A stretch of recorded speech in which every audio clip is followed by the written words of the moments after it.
Good morning, kids. Today's our subject is understanding environment. So first of all, environment क्या है आपको पता है? Environment is our surroundings or our condition in which human or animals lives or survive. Okay? हमारे आसपास की सभी जो कंडीशन होती है, नेचुरल जो थिंग्स होती है, like earth, soil, water, land, trees, ये सब नेचुरल थिंग्स जो है वो एक इन्वायरमेंट का हिस्सा है. सो ये सभी चीज़ें, ये सराउंडिंग्स जो है उसे क्या बुलाते हैं? एनवायरमेंट.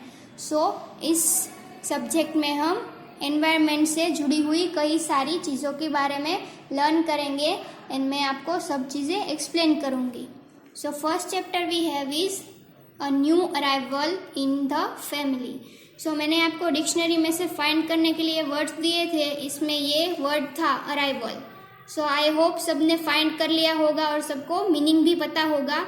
अराइवल मतलब टू रीच, टू एंटर, कोई भी चीज़ का पहुंचना, इसे क्या बुलाएंगे? Arrival. So new arrival in the family, नए सदस्य का अराइवल यानी प्रवेश करना. फैमिली में नए कोई भी मेंबर का आना, पहुंचना. पेज नंबर 5, यहाँ पर हम बात करेंगे. एक फैमिली है, नील नाम का एक लड़का है, उसके घर में एक फैमिली मेंबर का एंटर होना, यानी उसका एक छोटा सा भाई आया है उसकी फैमिली में एंटर हुआ है. सो इसके बारे में हम बात करेंगे, इसलिए इसका टाइटल है new arrival in the family. First paragraph is I am Neel and I am 5 years old. आपको मेरे साथ साथ बोलना है ताकि आपको इंग्लिश रीड करने की आपको प्रैक्टिस हो. Okay? I am Neel and I am 5 years old, living with my parents. Today I am very excited because I am going to hospital to see my little baby brother who was born last night. I had been preparing for this occasion for the last few months. So ये किसके बारे में हमारे यहाँ पर author बात कर रहे हैं? नील के बारे में. नील जो है वो इसने स्टोरी लिखी है और ये बोलता है कि मैं नील हूँ एंड मैं 5 years यानी 5 years का हूँ. लिविंग विथ माई पेरेंट्स, मैं अपने पेरेंट्स के साथ रहता हूँ. Today I am very excited, आज मैं बहुत ही खुश हूँ क्योंकि I am going to hospital to see my little baby brother. मैं हॉस्पिटल जा रहा हूँ अपने छोटे भाई को देखने के लिए. वो वॉज बोर्न लास्ट नाइट, वो कब पैदा हुआ था? लास्ट नाइट को. I had been preparing for this occasion for the last few months. मैं इस ओकेशन के लिए, इस जो फंक्शन के लिए या फिर इस घटना के लिए कई सालों से वेट कर रहा हूँ, प्रिपेयर कर रहा हूँ. सेकंड पैराग्राफ मेरे साथ रीड करना सब. I have been asking my parents what the new arrival would look like. They said it would look like me if it was a boy and look like my mother if it was a girl. So second paragraph में नील बोलता है कि मैंने अपने parents को, मेरे mummy papa को पूछा कि जो नया जो बेबी ब्रदर आया है वो कैसा दिखेगा. सो उन लोगों ने क्या रिप्लाई किया? It would look like me if it was a boy and look like my mother if it was a girl. कि वो मेरे जैसे दिखेगा, अगर लड़का है तो वो मेरे जैसे दिखेगा और अगर लड़की है तो वो तुम्हारी मम्मी के जैसे यानी मदर के जैसे दिखेगा. Paragraph number 3, I have been asking them if I would be able to take him to the playground with me. They said babies are very small and need careful handling. So मैंने उनको पूछा कि if I would be able to take him to the playground with me, क्या मैं उसे अपने साथ playground में खेलने के लिए ले जा सकता हूँ?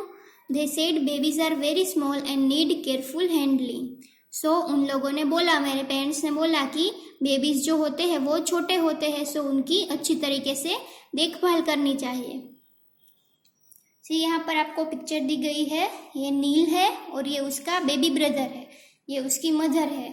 सो ये हॉस्पिटल का है जो पिक्चर है और ये फिर घर का पिक्चर है. सो उसे देखने के लिए वो जो हॉस्पिटल गया था, सो ये यहाँ पर आपको पिक्चर भी दी गई है.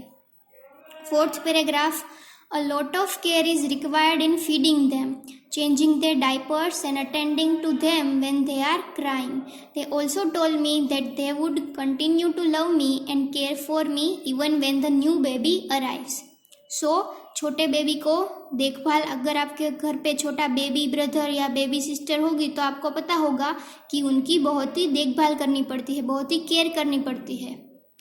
Lot of care is required in feeding them, उनको खाने में भी हमें बहुत ही केयर करनी पड़ती है। Changing their diapers and attending to them when they are crying, उनके डाइपर्स भी टाइम टू टाइम चेंज करने पड़ते हैं एंड जब वो रोते हैं तो हमें उसे शांत भी करना पड़ता है। They also told me that they would continue to love me and care for me even when the new baby arrives. So मेरे पेरेंट्स ने बोला कि छोटा बेबी ब्रदर आया है फिर भी हम भी तुम्हारी उतनी ही केयर करेंगे और उतना ही प्यार करेंगे हम। Now 5th paragraph. Now the time has come for me to bring my baby brother Akshay from the hospital. I will share my life with him. After all, he is my baby brother and I will call all my friends home to have a look at him.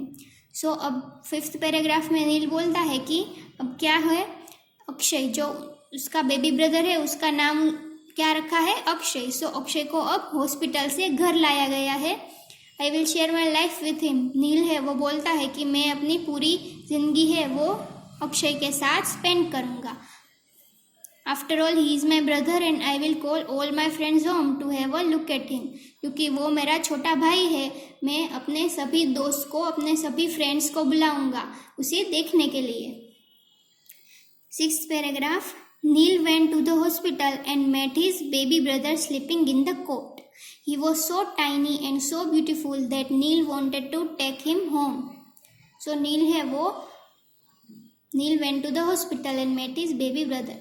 So Neil hospital से अपने घर पे baby brother को लाने के लिए गया, hospital गया।